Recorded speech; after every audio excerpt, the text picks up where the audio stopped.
હજુ સુધી તમે અમારી ચેનલને સબસ્ક્રાઇબ નથી કરી તો અત્યારે જ ન્યૂઝરૂમ ગુજરાતને સબસ્ક્રાઇબ કરો, ફેસબુક અને ઇન્સ્ટાગ્રામ પર ફોલો કરો.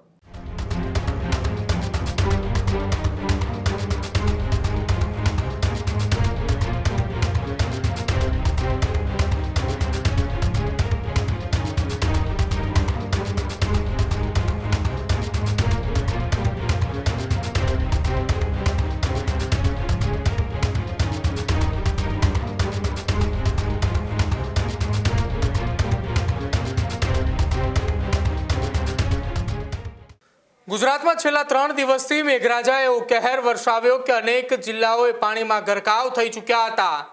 રસ્તાઓએ નદીમાં ફેરવાઈ ગયા, ગામોએ ટાપુ બની ગયા અને લોકોએ ઘરની છત ઉપર પહોંચી ગયા.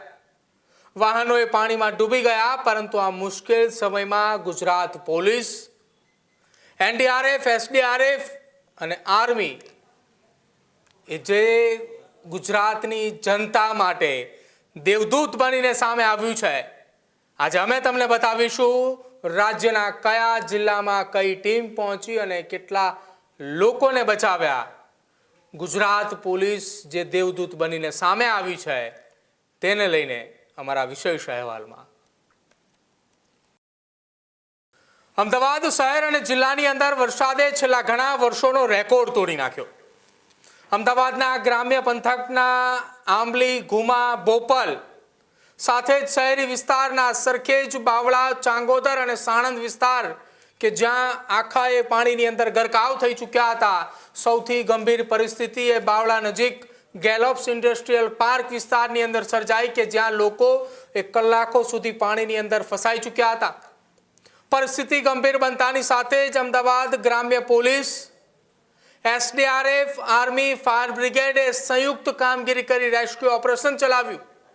બાવળા જીઆઈડીસી અને ચાંગોદર પોલીસની ટીમોએ સતત કલાકો સુધી ગેલોપ્સ ઇન્ડસ્ટ્રીયલ એસ્ટેટમાંથી અનેક લોકોને બહાર કાઢ્યા.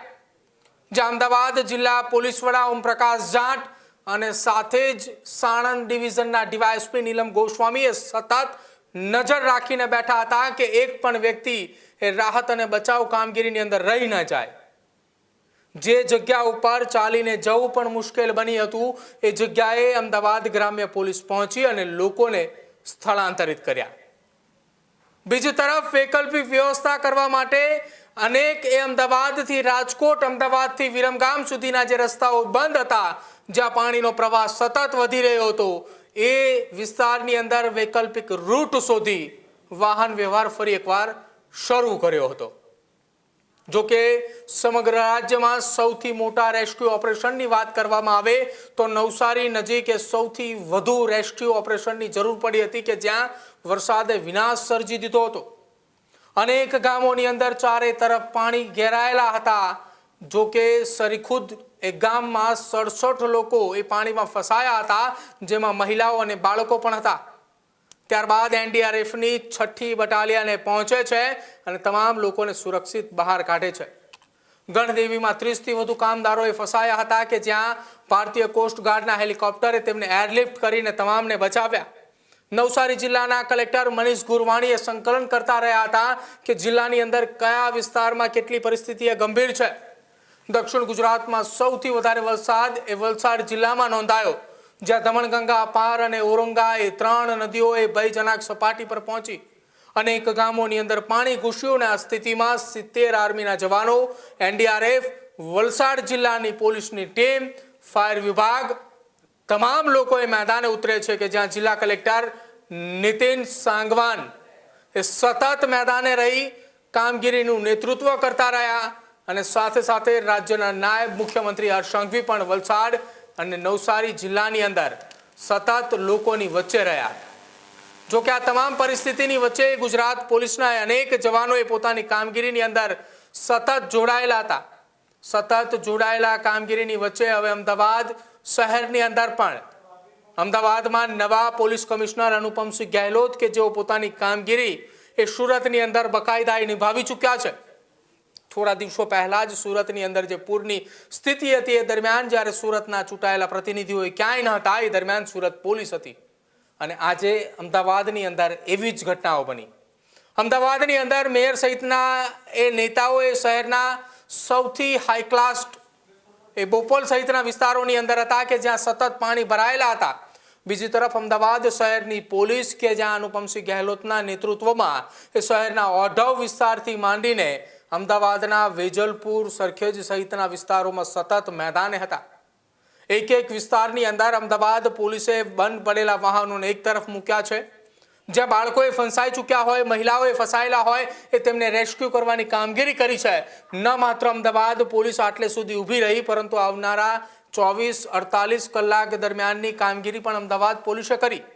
જેટલા પણ વિસ્તારની અંદર અમદાવાદની અંદર પાણી ભરાયેલા હતા કે જ્યાં ખોરાક માટે અથવા તો જીવન જરૂરિયાત વસ્તુઓ નથી પહોંચી શકતી એવા વિસ્તારની અંદર જરૂરિયાત વસ્તુઓ પહોંચાડવા માટેની પણ કામગીરી એ અમદાવાદ પોલીસે કરીને બતાવી.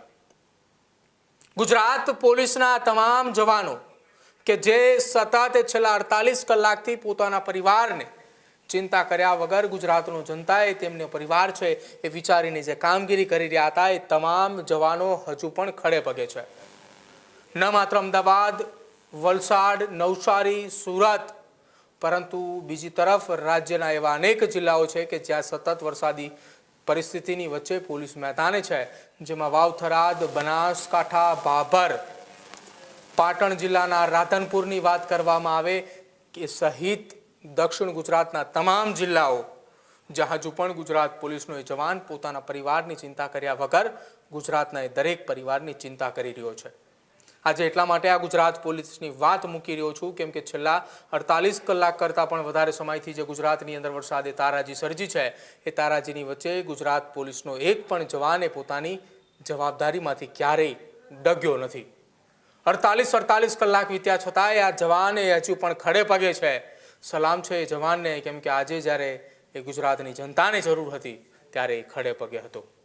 ખેડૂત ભાઈઓ છે ખેતરમાં ડ્રોન ઉડાવતા હોય છે ત્યારે આપણે એક પ્રશ્ન સતાવતો હોય છે કે જે આપણે અત્યાર સુધી જીપીએસ ટેકનોલોજી વાળા ડ્રોન વાપર્યા છે, જેથી કરીને મોબાઈલ ટાવર છે અથવા તો હાઈ ટેન્શન લાઈન પસાર થતી હોય, કોઈ વૃક્ષો હોય, ત્યારે જે જીપીએસ ટેકનોલોજી વાળા ડ્રોન છે એમાં ટકરાય અને ટ્રેસ થાય છે. પણ એગ્રીવન લાવ્યું છે જીએનએસએસ ટેકનોલોજી ડ્રોન, જેથી કરીને એ ડ્રોન છે એ કોઈ જગ્યાએ ટકરાય નહીં, પોતાની રીતે જ ડિસિઝન લે છે ને મૂવ થઈ જાય છે. જેથી કરીને જીએનએસએસ ટેકનોલોજી ડ્રોન છે એ વાપરવાનો આગ્રહ રાખો. આ જ પ્રકારની તમામ અપડેટ જોવા માટે ન્યૂઝરૂમ ગુજરાતને લાઇક, શેર અને સબસ્ક્રાઇબ કરવાનું ભૂલતા નહીં.